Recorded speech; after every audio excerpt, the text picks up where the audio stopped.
Hi అండి అందరికీ ఎలా ఉన్నారు? Welcome back to our channel Santoshi all in one channel. ఈరోజు వచ్చేసి మనం ఆవకాయతో ఫ్రైడ్ రైస్ అండి. ఇది చాలా టేస్ట్ మాత్రం చాలా బాగుందండి. ఆవకాయ అంటే ఇష్టమైన వాళ్ళు ప్రతి ఒక్కరికి ఈ టేస్ట్ అన్నది చాలా బాగా నచ్చుతుంది. అందరూ ఇష్టంగానే తింటారండి. చాలా బాగుంది. ఒకసారి మీరు కూడా ఇలా ట్రై చేసేయండి. ప్రాసెస్ కూడా చాలా సింపుల్ అండ్ ఈజీ అండి. త్వరగా కూడా అయిపోతుంది. మనం లంచ్ బాక్స్‌లో కూడా ఇలా చేసి పెట్టొచ్చు. ప్రాసెస్‌లోకి వెళ్ళిపోదాం. ముందుగా స్టవ్ ఆన్ చేసి బాండీ పెట్టుకున్నానండి. బాండీలో ఆయిల్ వేసుకోవాలి. ఆయిల్ అన్నది 2 టేబుల్ స్పూన్‌ల ఆయిల్ వేసాను నేను. ఇది కాస్త హీట్ అవ్వాలి ఆయిల్ అన్నది.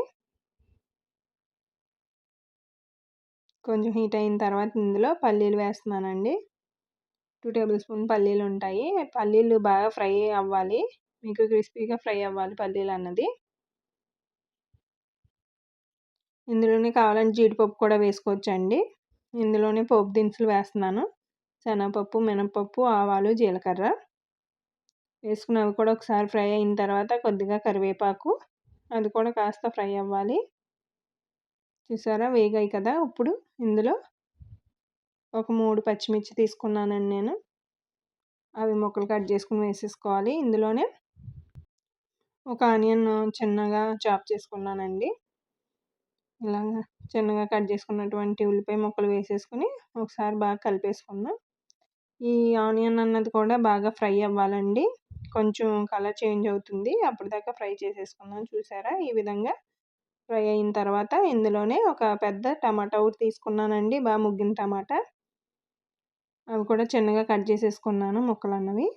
అది కూడా వేసేసుకుని టమాటా బాగా మగ్గేంత వరకు మగ్గించేసుకుందాం కాసేపు. ఇందులోనే రుచికి సరిపడా ఉప్పు వేసుకోవాలండి. ఆల్రెడీ ఆవకాయలో ఉప్పు ఉంటుంది కాబట్టి చూసుకుని వేసుకోవాలి కొంచెం. ఉప్పు అన్నది అడ్జస్ట్ చేసుకోండి. ముందు కొంచెమే వేసుకోండి. కలిపిన తర్వాత మీకు సరిపోకపోతే మళ్ళీ వేసుకుని కలిపేసుకోవడమే. రైస్ వేసిన తర్వాత చూసారా టమాటా అన్నది బాగా వేగిపోయింది కదా! ఇప్పుడు ఇందులో మన మెయిన్ ఇంగ్రీడియంట్ అండి ఆవకాయ. చూసారా నేను ఆవకాయ 3 ముక్కలు వేస్తున్నాను. కొంచెం గొజ్జు అలాగే ఆయిల్ కూడాని. ఆయిల్‌తో పలంగా వేసుకుంటేనే మీకు టేస్ట్ బాగుంటుంది. వేసేసుకుని ఒకసారి మొత్తం కలిపేసుకోవాలి. ఒకసారి కలిపేసుకుందాం.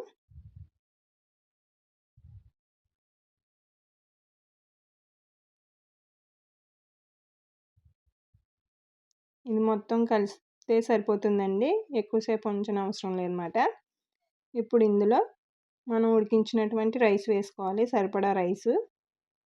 నేనైతే ఒక గ్లాస్ రైస్ సరిపోయిందండి నాకైతే.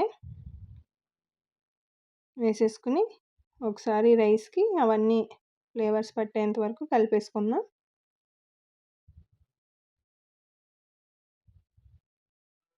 బాగా కలిపేసుకోవాలి.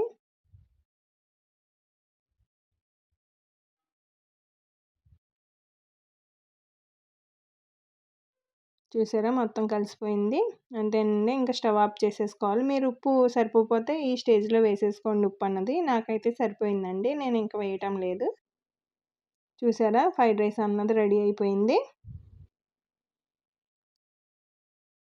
స్టవ్ ఆఫ్ చేసేసుకోవాలండి ఇంక వెంటనే. ఇంక ఉంచనవసరం లేదన్నమాట. స్టవ్ ఆఫ్ చేసేసుకుని సర్వ్ చేసేసుకోవడమే వేడివేడిగా. చాలా బాగుంటుందండి. ఇలా చేసి లంచ్ బాక్స్‌లోనైనా పెట్టుకోవచ్చండి. టేస్ట్ అయితే చాలా బాగుంటుంది. అందరూ కూడా ఇష్టంగా తింటారన్నమాట. చిన్నపిల్లల నుంచి పెద్దవాళ్ళ వరకు కూడా ఇష్టంగా తినే రెసిపీ అండి ఇది.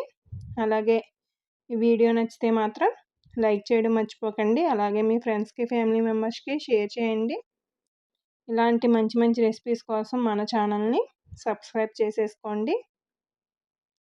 మన ఛానల్‌లో చాలా సింపుల్‌గా త్వరగా అయిపోయే రెసిపీస్ చాలా ఉన్నాయండి. కాబట్టి సబ్స్క్రైబ్ చేసుకొని సపోర్ట్ చేయండి.